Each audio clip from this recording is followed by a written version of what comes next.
Hello YouTube. Hey, it's Eddie back again. We're going to do something a little different today. I think just about every male and lots of females in the United States, they like or they collect guns. So do a little switch off from the normal Mustang material or day-to-day, follow me around what we're doing kind of videos. We're stuck inside. I don't know, maybe a lot of you might be stuck inside because this is what it looks like outside.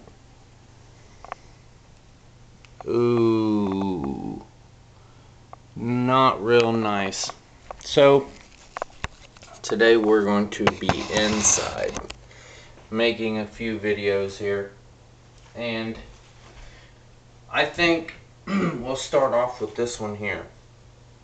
I think just about everybody knows what one of these are, and if you don't, this is an AR-15. In particular, this is a Smith & Wesson MP-15 chambered in .223. So first thing we'll do is we will unload this thing. If you carry a gun around or you have a gun for defensive purposes and you don't have any of that in there, then you might as well just leave it put up in the box. So first thing we'll do is we're going to open the bolt and lock it down so you can see that is empty. Okay, these ARs, they're pretty nice. They're pretty light, similar to what they used in Vietnam era. This right here I think was right around $600. It comes with the Magpul back aperture sights that flip up, and these sights on the front here, they don't come off. That's one downfall of this gun, because if you want to put on a rail of sorts, and you've kind of got this in the way, or you've kind of got to distance it up above the rail.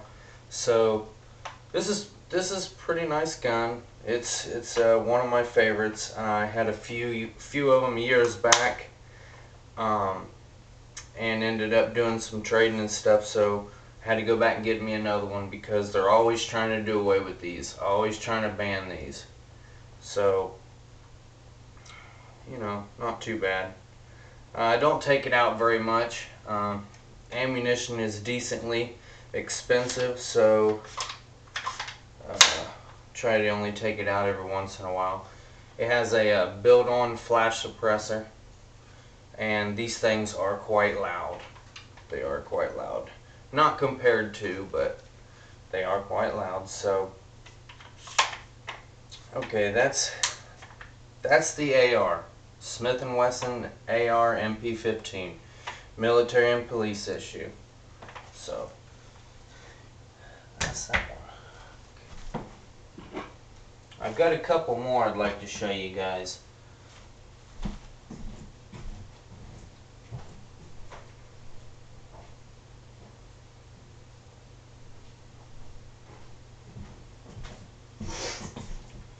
Okay, some of you guys, if you're into the long-range shooting or sniper thing, you have to have heard of a Remington Model 700, which is what I am currently holding here.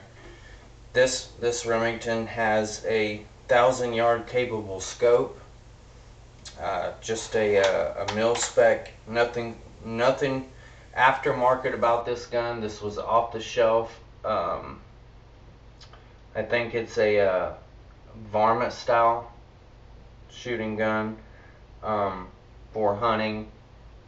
So I've got the tripod.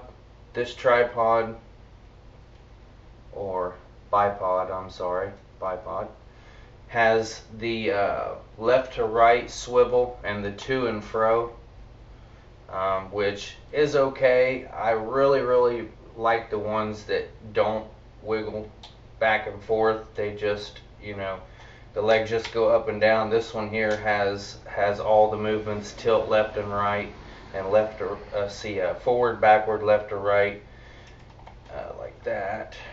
And I really like them when they're stationary. That just is more calculations to mess with when you're trying to shoot, but it is also nice if you're on unlevel ground. So this is really nice. This is a 308 model, and I did have a 30-06, which I really liked, had adjustable trigger, and I opted out of that. 30-06 is a little overkill. It was what they used as a sniper rifle in Vietnam, but the 308 has the trajectory and ballistics. The coefficient is better than a 30-06 and will go further, and almost equals the kinetic energy. So I downgraded to the 308, and this gun is pretty nice. It is a sturdy gun. It's made out of lightweight materials. It does have the bull barrel, and I will go ahead and show you guys that it is unloaded again. The sub-bolt action rifle. It does hold four cartridges in the internal magazine here, which you can see there are none. Alright, so anyway, this has a 26-inch barrel, and this is called a bull barrel. It is very thick, and it does not bend or resonate under firing or different weather conditions. So the bull barrel is what you want under multiple shooting engagements, because it does not veer as it heats up. So that is nice. So yeah, this gun is about roughly in the $700 range, $800 range, and is one of my favorites. I've always been a long distance shooter, and I really like this gun, so that's nice. And again, this is a Remington model 700. I'll show you guys here. If you, I don't know if you can see that. Maybe if it will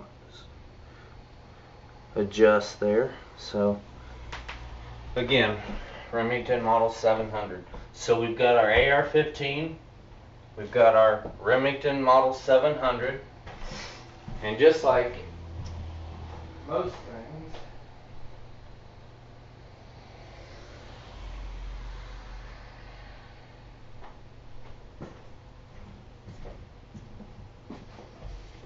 everyone's got a toolbox, right? Most males have a toolbox.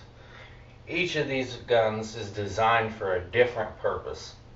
And in your toolbox you have a screwdriver, a hammer, or different tools to do different things. So each of these is for a purpose. This here is a shotgun. This is a 12 gauge in particular. It is an H&R 1871 partner pump, which is on the lower end of the shotguns. Not very expensive. I believe it holds five in the tube, 1 in the chamber. And as I said,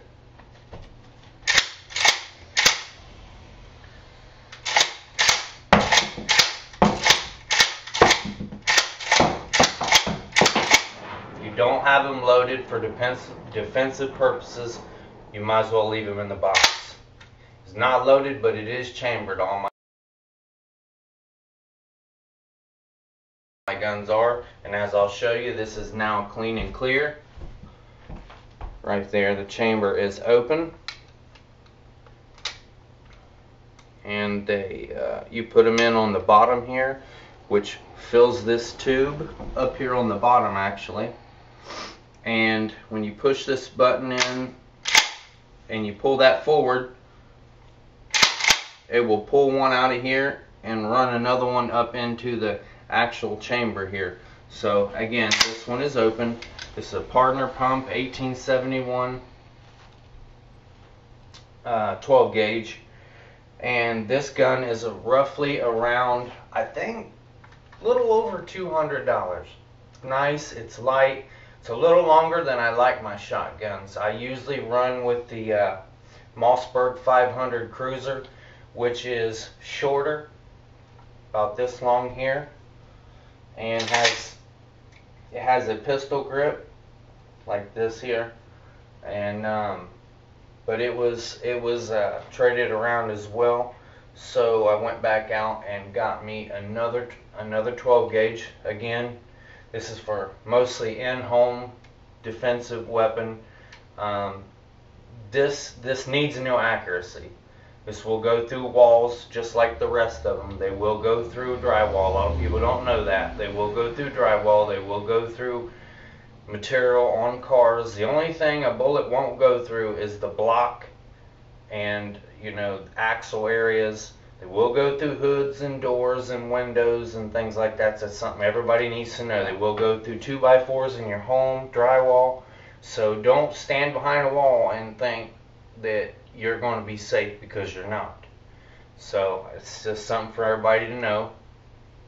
And again, this is a partner pump 12 gauge shotgun, and you can get these just about anywhere locally, as you can all of these guns. None of these are special order items, and you know, this is just some of the collectible things. They're collectible to me. They're not old. They're not of value, but they're collectible to me. I've always liked guns. I am a sanctioned range safety officer through the National Rifle Association, and I am part of certain sporting clubs around the area. So I do know how to use these. I do know how to use them safely, and I've always liked guns, and I love to collect them. So this is some of the collection so far. I have one more to show you. And lastly, this one here is my handgun. I am a concealed carry licensed carrier, and I am an advocate of concealed carry. Okay, I want to, again, I'm going to drop the magazine. This is a 40 caliber Taurus PT 140, 40 caliber, as I just said. So this one will be chambered, so I'm going to, okay, it's not chambered, good, okay. So I'm going to lock back the bolt. This is a Millennium G2 PT 140, 40 caliber. Let a lot of you see this. If you can see this, it is unchambered, so it is safe.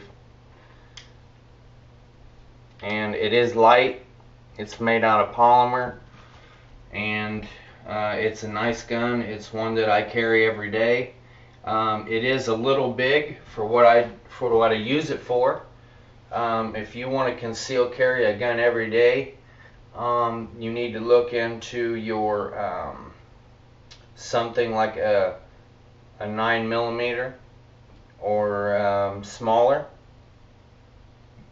and you know, the smallest profile gun you can get, the lightest, preferably with a laser. Is just about your best bet. And again, this is a Taurus PT 140 G2 40 caliber, and not bad gun. This is a 40 caliber clip. I keep 2 of them, and this is what a 40 caliber bullet looks like. For those of you that do not know, it is similar to the 45 caliber bullet. A little bit bigger than a 9, a little bit smaller than a 45. So, and for the ones that do not know what a 12 gauge looks like, this is what a 12 gauge 2 3/4 shell looks like. These are devastating, very devastating. They have a lot of projectile ball bearings inside of these, and they will tear you to pieces. So that's what a 12 gauge looks like. Just one second, I'll show you what a 30-06 looks like.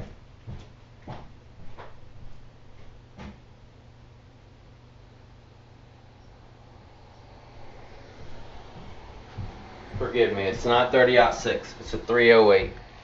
This is a 308. 30-06 is a little longer. Still 30 caliber bullet. It has a 30-06 has a longer case than a 308, but then again, this is a 308. Very powerful, flies very far. These are all ammunition that I manufacture myself. I load my own ammunition. So then again, that's your 308 caliber. So you have your 12 gauge, your 308, your 40 caliber, and I don't have one with me.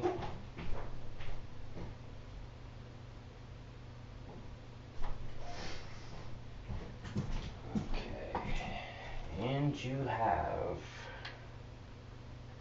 let's see here. This is what an AR-15 shoots. Little tiny thing, 22 caliber bullet, flies at 3,200 feet per second. As fast as this, faster than this, 30-06. This thing flies very decently far, very fast. And it is a devastating bullet. This is a .223 caliber bullet, and this is what your run-of-the-mill AR-15 shoots. They do shoot 5.56 NATO also, which I do not have any because my gun is not chambered in them. .223.